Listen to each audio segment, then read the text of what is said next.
اليوم غادي نشوفوا درس ديال لا ليزون غليسيير. هذا الدرس كيدخل في الخانه ديال لي ليزون. دونك الدرس اللي دابري لي ليسون اللي درتو غتكونوا درتو الشيماتيزاسيون ديال لي ليزون، تكونوا درتو ليزون فيكس ce qu'on appelle encastrement. Alors d'abord غادي نديرو la liaison glissière. Alors avant de commencer le chapitre هذا نبداو une animation. Donc comme vous voyez sur le tableau, là nous avons, voilà, vous avez cette pièce orange. Donc, alors شنو le mouvement? Quel est le mouvement de cette pièce orange مع la pièce grise? Donc certainement c'est un mouvement de translation. Donc, ce que nous allons voir aujourd'hui, c'est le guidage en translation. Alors, je vous remontre la vidéo. Voilà, vous voyez le mouvement de translation.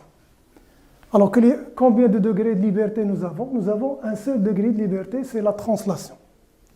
Et on peut voir d'autres animations. D'accord? Par exemple, celle-là.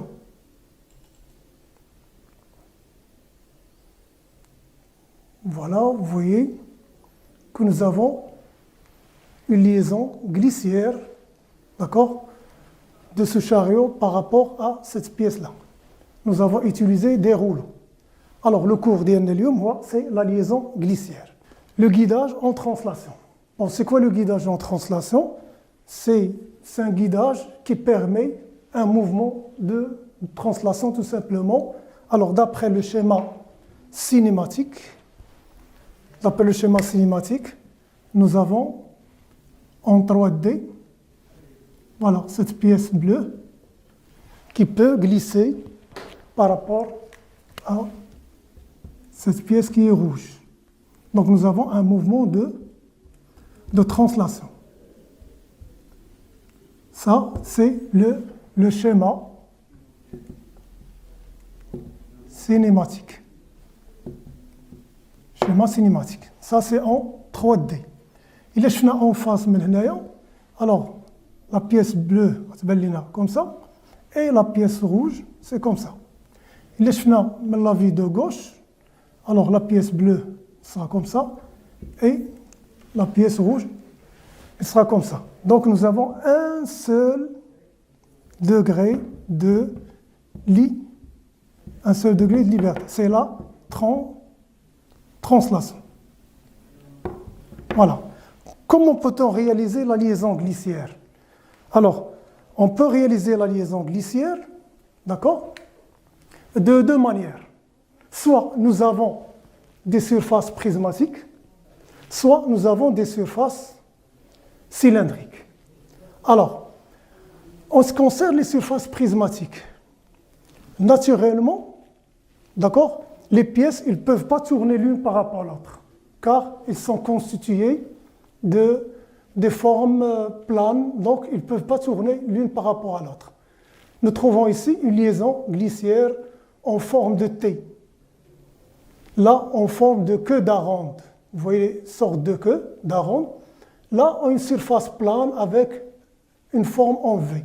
Et on peut trouver d'autres solutions. Par exemple, on peut trouver une forme qui est comme ça, d'accord? Et à l'intérieur, on peut faire une autre pièce carrée, comme ça, voilà. Voilà, donc la pièce rouge, elle peut translater par rapport à la pièce bleue. Et donc, quelle que soit la forme, seulement il faut qu'il soit prismatique. Donc, naturellement, les deux pièces ne peuvent pas tourner l'une par rapport à l'autre.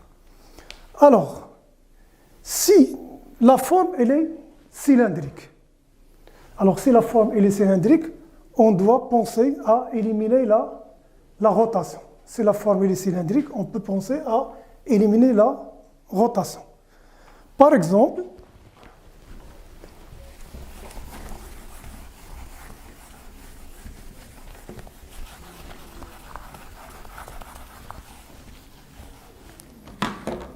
prenons deux pièces cylindriques. Voilà, elle est creuse à l'intérieur, la pièce bleue, et la pièce rouge. D'accord?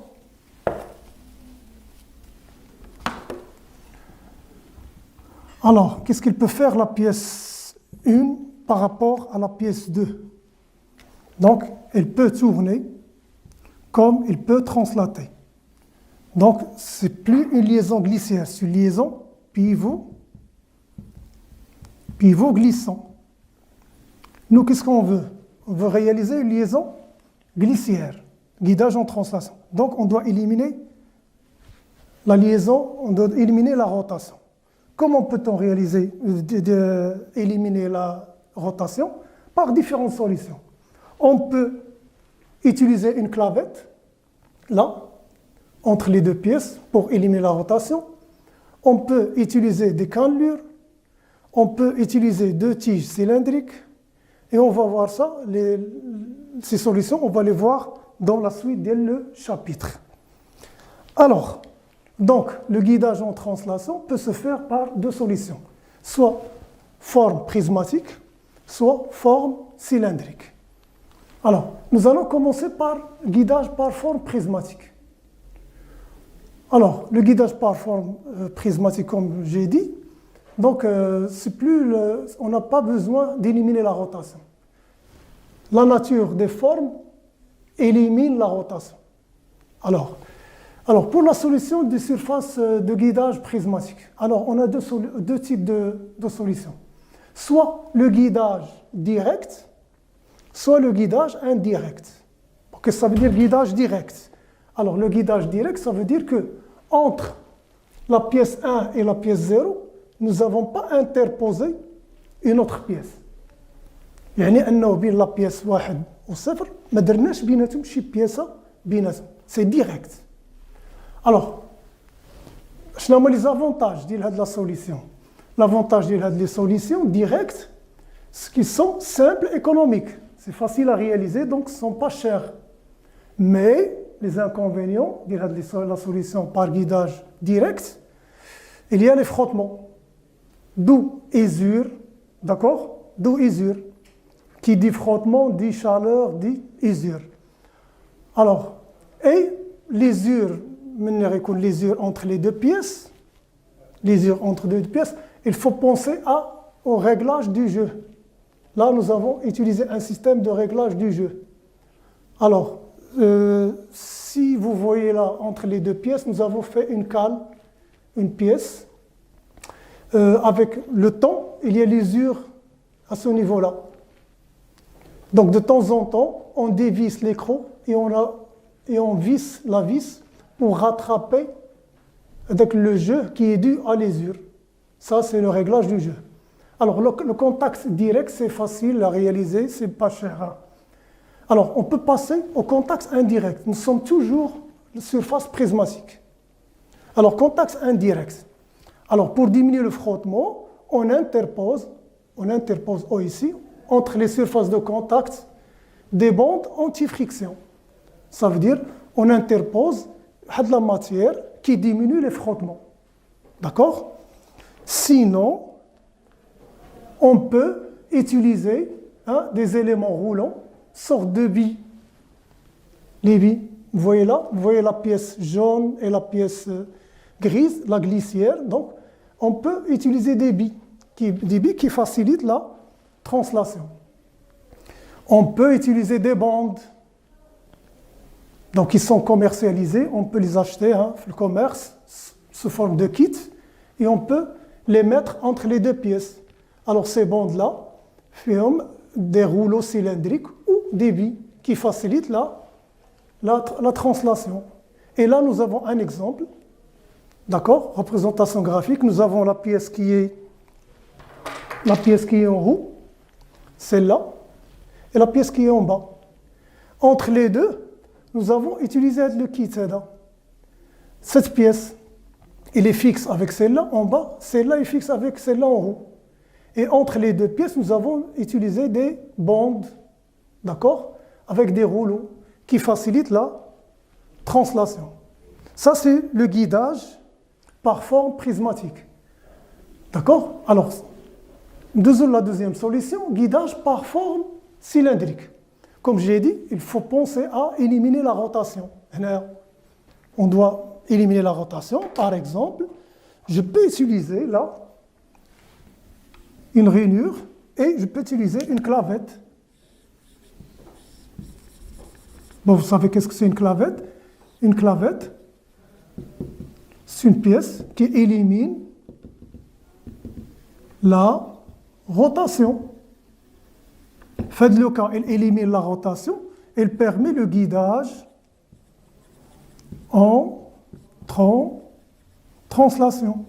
Bon, ça reste limité l'espace, donc, mais elle fait l'affaire, donc elle élimine la rotation. Là, nous avons utilisé une clavette. Là, nous avons utilisé des cannelures. Bon, cannelures, c'est quoi les cannelures? Alors, les cannelures, elles sortent de pièces, donc les clavettes, ils sont réalisés sur l'arbre. Voilà. Vous voyez là. Voilà, ainsi de suite. Et nous avons l'autre pièce, fait des cannelures femelles.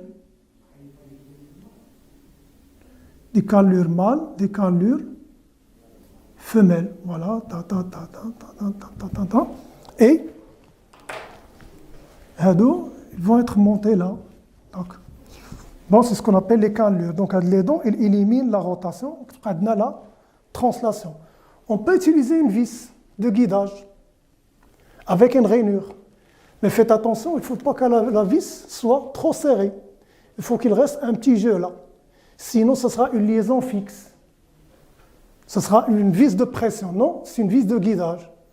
Et on peut utiliser une pièce qu'on appelle ergot.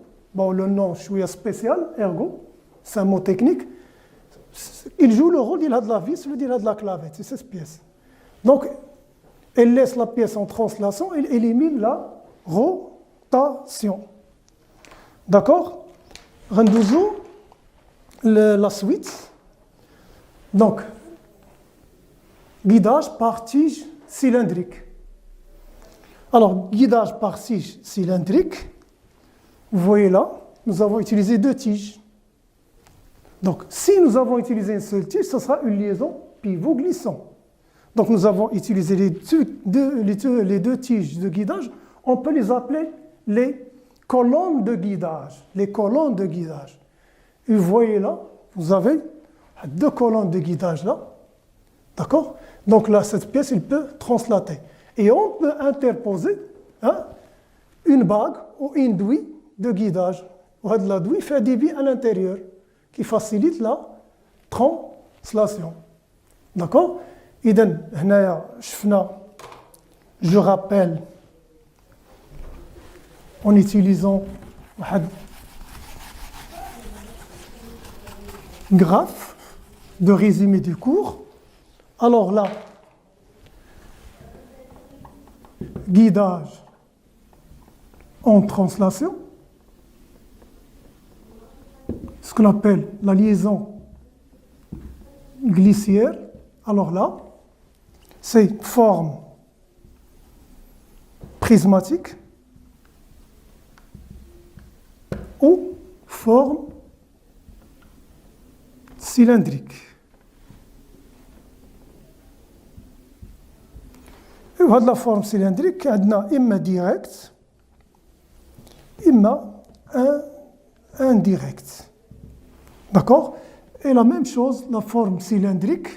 Alors, pour la forme cylindrique, on peut utiliser forme directe ou indirecte.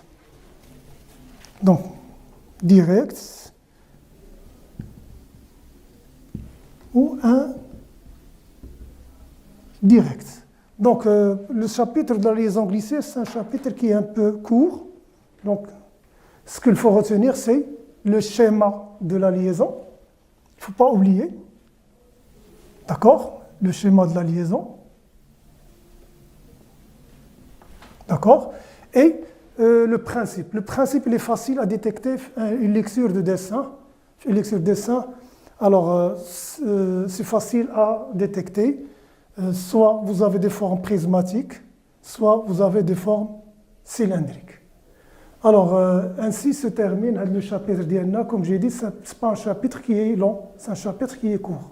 Et on va passer à la vidéo prochaine, on va voir la liaison pivot, qui est un chapitre plus long, plus costaud, où il est أكثر من هذا في le volume ou les connaissances.